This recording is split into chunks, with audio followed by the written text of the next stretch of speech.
Your kid lies, and their kid lies, and their kid lies, and my kid lies. And let's face it, we are all someone's kid. So guess what? Everybody's told a lie.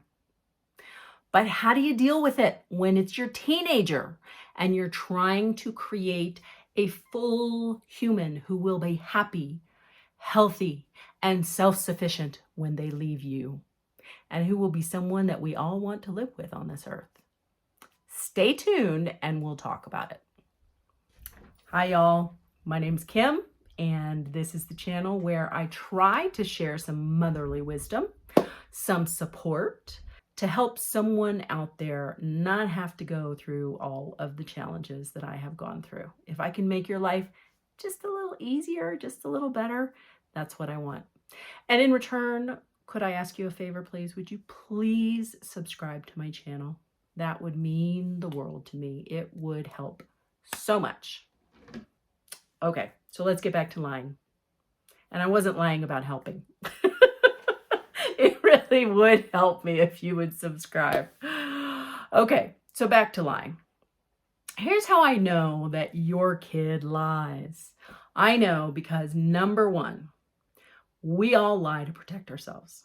Think back to elementary school when some kid accidentally wet their pants. And what did they say? Oh, no, I spilled my juice. Because it's embarrassing. You don't want everybody to know that you wet your pants. So it's much easier to say that you spilled your juice. In fact, I remember when so I'm dating myself here. This is 20 to 25 years ago. There was a story that went around to pregnant women, and it said to everyone, and I don't know where I heard this because obviously the internet was not as big of a thing in the late 90s. So I obviously did not hear this on YouTube.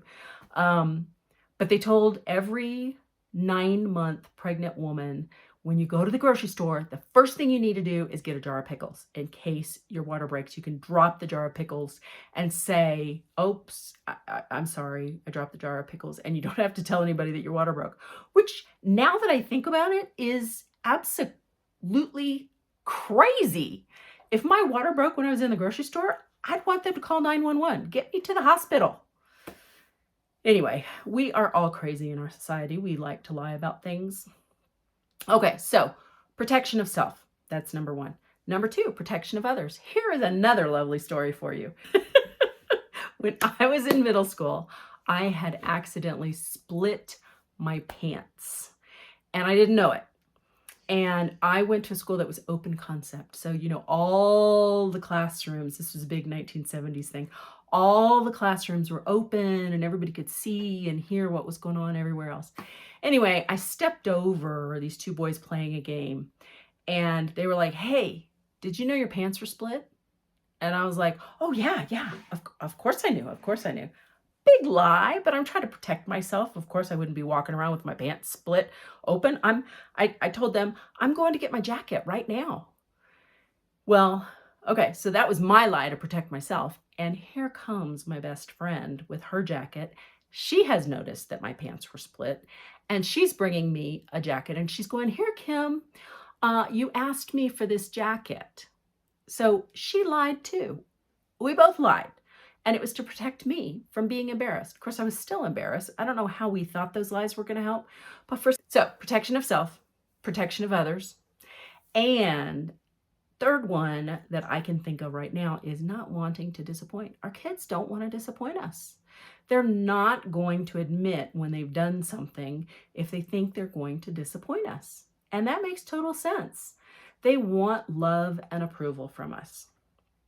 So, what can we do when they lie? Because it's going to happen. So here's the first thing that I would suggest. Number one, do not be inflexible. And I know that's a lot of negatives in that sentence. Do not be inflexible. So basically, be flexible. That's a better way to put it. Be flexible. Now, when I say this, what I mean is don't make it the end of the world. okay? Of course, they have told you something that is not true. You need to make sure that you are flexible enough to handle the situation, to see if there are other avenues that you can go down, to listen to your child, and to deal with it in maybe a different way. Instead of just saying, people who lie are bad and you are not bad, so you should not lie. That's an ultimatum, and it's going to make them lie to you even more. And I can tell you, there were kids that my kid was friends with whose parents said that, and guess what? They lied all the time. It was crazy. Anyway, okay, second thing. Listen twice as much as you talk. Teenagers don't open up about much, especially boys. I can tell you that. I didn't have girls, but I can tell you, my boys, it was like pulling teeth just to find out something funny that happened to them in the last week. But in order to get them to open up, you're going to have to ask some open-ended questions, listen to their answers, and ask more questions. Try to listen to the whole story. Try to get all the angles. Listen to the answers of the open-ended questions that you ask. 2 ears, 1 mouth. Ask lots of questions, listen to lots of answers, and try to reason through the whole situation. Don't make snap decisions. So that's really number 3. Don't make snap decisions or snap judgments. Tell your kid that you are going to think about this and that you will continue to talk about it. Sometimes that's kind of the worst punishment, is that they know you're thinking about it and they know you're going to talk about it again, and they know they've disappointed you, so they get to kind of stew in that ugliness of, oh my gosh, I have disappointed mom and dad, or mom or dad, and it just is nerve-wracking for them. And then finally, maybe ask them to come up with some consequences. I think that this is a good opportunity for you to allow them to participate in this whole process. And it gives them kind of a redemptive moment. It gives them the opportunity to come up with something that is going to make things better, number 1, because it's a consequence. And number 2, because they came up with it, they get to be raised in your esteem a little more. So, my mom always used to say when I was growing up, I'll give you, oh, no.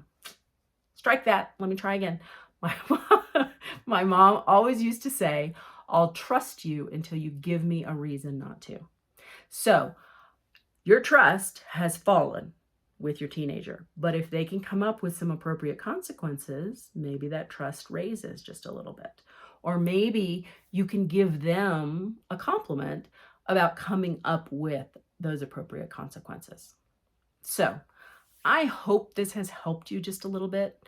Once again, like and subscribe. That would help me just a little bit. And I hope I get to know you better in the future. Take care. Thanks for stopping by.